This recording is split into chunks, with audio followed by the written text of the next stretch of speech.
Hi everybody, I'm Elif Demirci, a creative producer working with global digital artists and designing augmented spaces.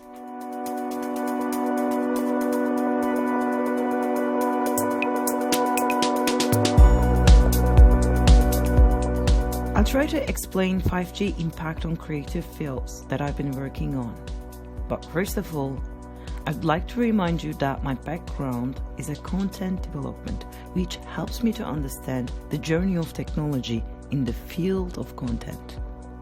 Let's go back in time together and remember how the relationship between content and the user has evolved to analyze the impact of 5G.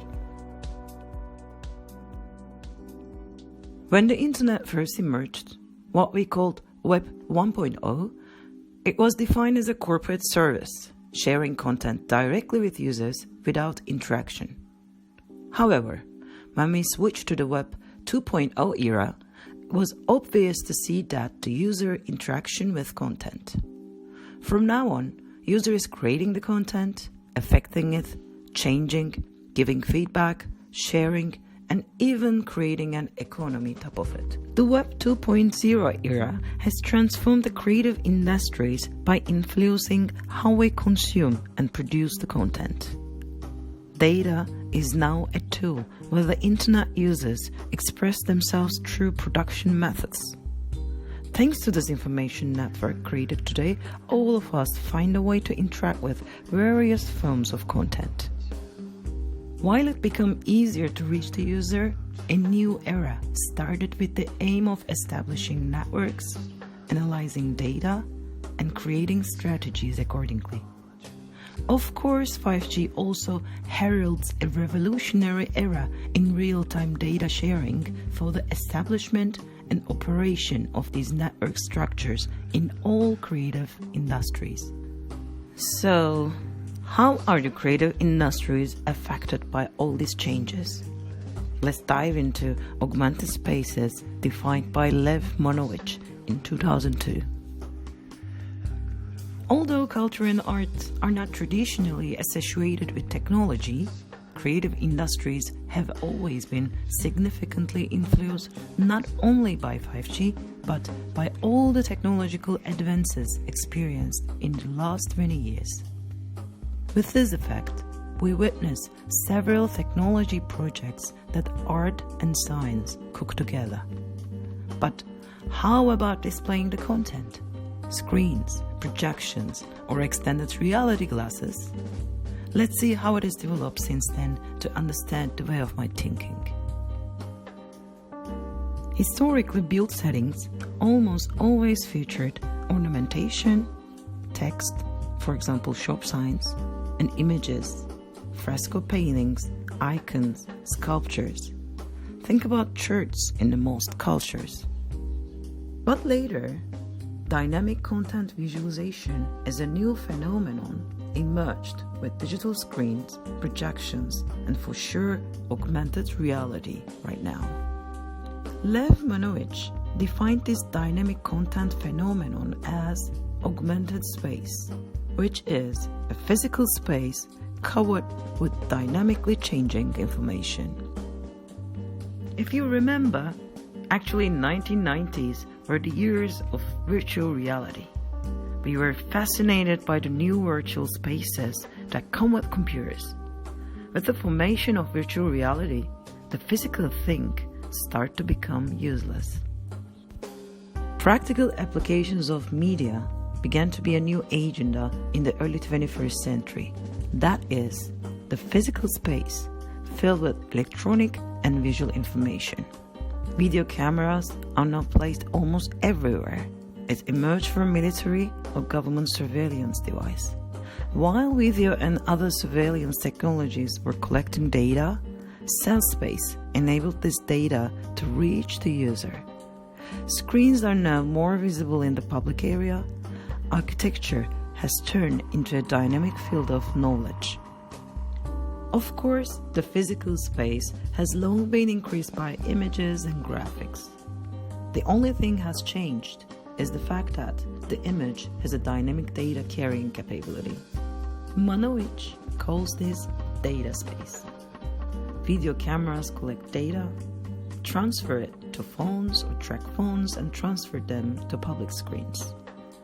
The relationship between surveillance and augmentation is actually one of the main features of high-tech society. Data is collected from the physical area, surveillance, and flows back to the physical area, mobile applications, computer screens, etc. So, in the information age, let's see what are the possible dynamic content applications. 1. Computing. It evolved from central machines to many interconnected machines in space. 2. Augmented reality. A dynamic and user-oriented visual space has been created, which is our main topic now, called XR. 3. Wearables. It can be applied to a computer and communication costumes, especially XR glasses. 4. Intelligent buildings. Computer-connected smart buildings that process data continuously. 5. Tangible interfaces. Physical space began to carry information to people with human-computer interfaces. 6. Intelligent spaces. Observing user interaction, assisting and collaborating areas. 7. Smart objects. Devices and objects that mimic intelligent behavior. 8. Wireless location service. Systems that monitor human movement and provide data from it. 9. Sensor networks. Areas with perception, using these perceptions for interaction. So what is this augmented space? It's the physical area that is constantly monitored and carrying data. As a result, the physical space now contains much more dimensions than before. I'll explain a little bit more about my project tools and possible effects of 5G into the creative field that I'm working on. Augmented reality is one of the most promising areas of 5G. Thanks to this incredibly strong wireless connection, we will now be able to send ourselves as holograms wherever we want. Thus, for example, a performance artist will be able to go to any part of the world with a stage designed uniquely. Virtual reality is a delightful technology, but it's obvious that the tools it uses are overwhelming for us. For this reason, I think virtual reality will inevitably turn to a little more XR. Maybe, if the devices manage to be a bit more user-friendly, then they can become available for sports competition and a lot more original content. Because the experience brought by virtual reality can really take you to other realms, unlike all other methods. We generally use artificial intelligence algorithms to produce digital artworks. But with 5G and breakthrough GP3, it will be possible to generate anything needed in seconds and share. Talking with Darwin in real time, drawing a sketch from a web design, even developing codes in seconds. Big data is a method used when working with corporations to see the big pictures. Thanks to big data, we can turn the strategies developed by institutions over the years into a data sculpture. With 5G technology, calculating big data will be available much faster. In this case, it may become possible to perform data analysis much faster, which we have been dealing with for months. In our architectural works, we mostly prefer to install conceptual data sculptures to tell the story of the space.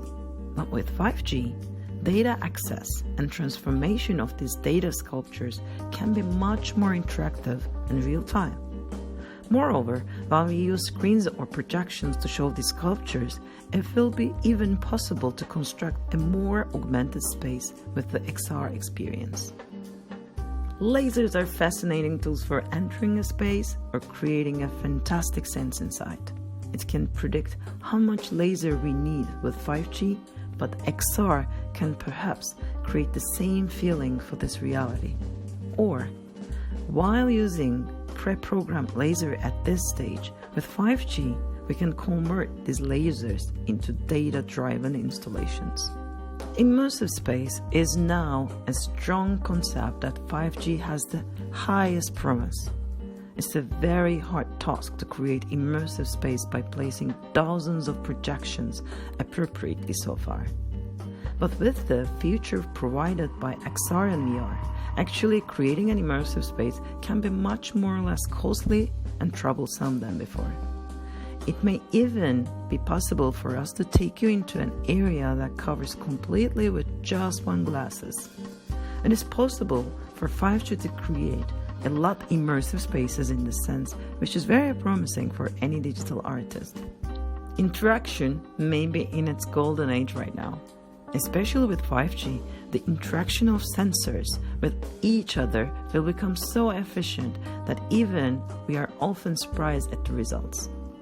With the establishment of the right network structures, it's no longer a dream to design dynamic content that constantly listens to the users and transforms accordingly.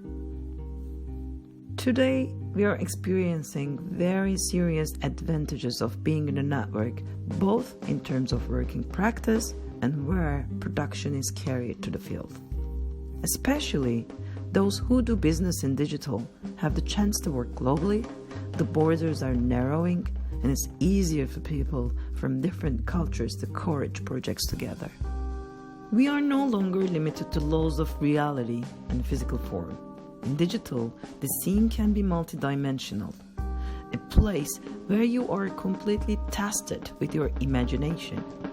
3D point cloud scanners are working hard to represent reality in digital, as well as trained artificial intelligence algorithms. So I think it's very both inspiring and challenging for the maker to innovate.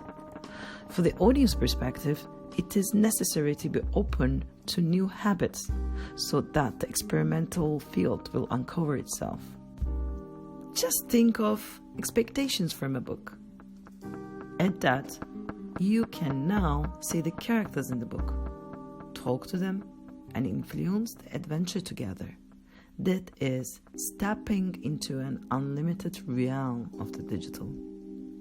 5G will have a great effect for sure. Real-time communication capability will bring tremendous success to production. Time-consuming travel expenses will fade into real-time problem-solving skills. I might seem a little more utopian, but what if efficiency is more related to evolution than we think? In this sense, 5G will speed up our network, so it will be possible to manage devices remotely, communicate, and apply real-time interactions.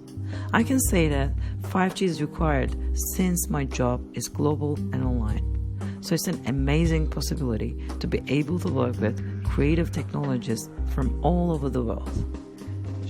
For those who invest into the future technologies, it has actually been much more efficient to have everything virtual. While isolation has increased communication speed, it also left us a lot of time for production and inspiration.